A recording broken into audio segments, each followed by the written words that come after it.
Latvijai tajā laikā nebija daudz ne bruņu tehnikas, nebija savu ieroču, nebija daudz kā.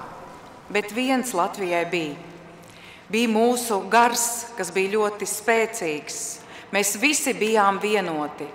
Šodien mēs, paskatoties ar šī brīža acīm un izaugot jaunai paaudzei, mēs bieži vien nesaprotam, kā tas bija.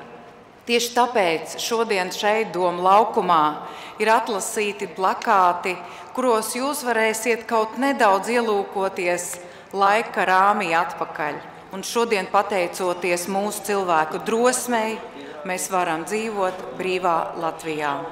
Tā kā tāda nodevība, automāti viņiem atradās uz galdu, šaut nešaut. Nodevības bija diezgan daudz, jo, kad mēs ieradām dežūru pašā sākumā,